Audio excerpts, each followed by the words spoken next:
Wherever you go, whatever you do, throw a little at it. Omax, Vest and Briefs.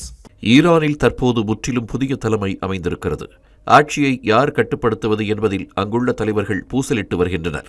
அதுவும் நாயும் பூனையும் சண்டையிட்டுக் கொள்வது போல அவர்கள் சண்டையிட்டுக் கொள்கிறார்கள். அத்துடன் ஈரானிய தலைவர்கள் கடும் குழப்பத்தில் உள்ளனர். தங்களை வழிநடத்துவது யார் என்று கூட தெரியாத நிலையில் அவர்கள் இருக்கிறார்கள். இதனால் ஈரானால் ஒரு ஒருங்கிணைந்த பேச்சுவார்த்தை திட்டத்தை முன்வைக்க முடியவில்லை. ஈரான் தலைவர்களை விமர்சித்து கடந்த வாரம் ட்ரம்ப் தெரிவித்திருந்த கருத்து இது. இதனை உறுதி செய்யும் வகையில் அடுத்த சில நாட்களில் ஈரான் தரப்பிலிருந்து முக்கிய கடிதம் ஒன்று வெளியே கசிந்தது.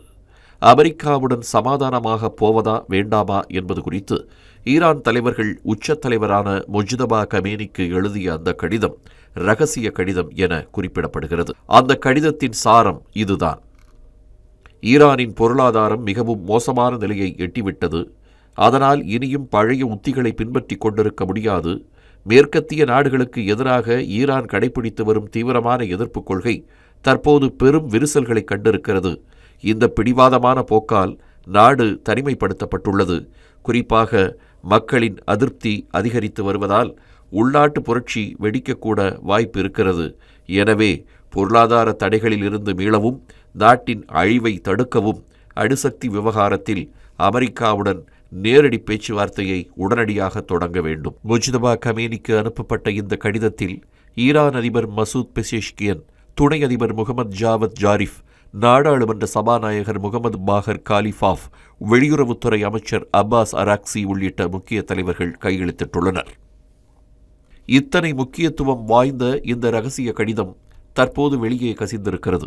ஈரான் தலைவர்களுக்கும் முஜ்தபா கமேனிக்கும் பெரும் தர்ம சங்கடத்தை ஏற்படுத்தியிருக்கிறது.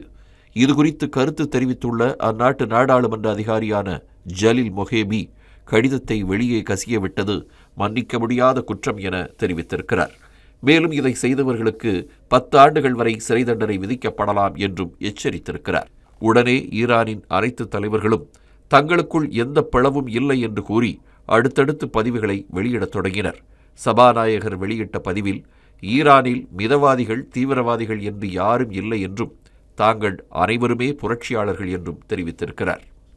ஈரான் அதிபர் பெசேஷ்கியன் வெளியிட்ட எக்ஸ் பதிவில் தங்களுக்குள் எந்த கோஷ்டி பூசலும் இல்லை என்றும் தாங்கள் அனைவருமே ஒற்றை இலக்கை நோக்கி பயணித்து வருவதாகவும் குறிப்பிட்டிருக்கிறார். இதேபோல் வெளியுறவுத்துறை அமைச்சர், நீதித்துறை தலைவர் உள்ளிட்ட பலரும் இதே போன்ற கருத்தை வெளியிட்டிருக்கிறார்கள். இந்த விவகாரம் தொடர்பாக ஈரானின் உச்ச தலைவரான முஜ்தபா கமேனியும் எக்ஸ் தளத்தில் பதிவிட்டுள்ளார். அதில் ஈரானிய தலைவர்களிடையே தற்போது நிலவும் ஒற்றுமை அபூர்வமானதாகவும் தன்னை கவரும் வகையில் இருப்பதாகவும் கூறியிருக்கிறார். தங்களது ஒற்றுமை எதிரிகளின் கூட்டணியில் பெரும் விரிசலை ஏற்படுத்தியுள்ளதாகவும் தங்களின் ஒற்றுமைதான் இஸ்லாமிய புரட்சியின் பலம் என்றும் தெரிவித்துள்ளார். ஆனால் ஈரான் தலைவர்களின் இந்த கருத்துக்களும் கமேனியின் இந்த பதிவும் வெறும் கண்துடைப்பாகவே கருதப்படுகிறது. தங்களுக்குள் எந்த பிளவும் கோஷ்டி பூசலும் இல்லை என்பதை தெரிவிக்கவே அவர்கள் அனைவரும் இந்த போலியான ஒற்றுமை நாடகத்தை போடுவதாக பலரும் விமர்சித்து வருகின்றனர். அந்த இரகசிய கடிதத்தில் இடம்பெற்ற விஷயங்கள் குறித்து இவர்கள் யாரும் மறந்தும் கூட வாய் திறக்காததே அதற்கு சான்றாக கூறப்படுகிறது. எது எப்படியோ ஈரான் இறங்கி வந்து அமெரிக்காவுடன் பேச்சுவார்த்தை நடத்த வேண்டிய கட்டாயத்தில் இருப்பதை அந்த இரகசிய கடிதம் உலகிற்கு தெளிவுபடுத்திவிட்டது. ஈரான் மோசமான பொருளாதார நிலையை எதிர்கொண்டு வருவதையும் அங்கு உள்நாட்டு போர் வெடிக்கும் சாத்தியம் இருப்பதையும் அது வெட்ட வெளிச்சமாக்கியிருக்கிறது. சரி, இத்தனை முக்கியத்துவம் வாய்ந்த கடிதத்தை யார் கசிய விட்டிருப்பார்கள்?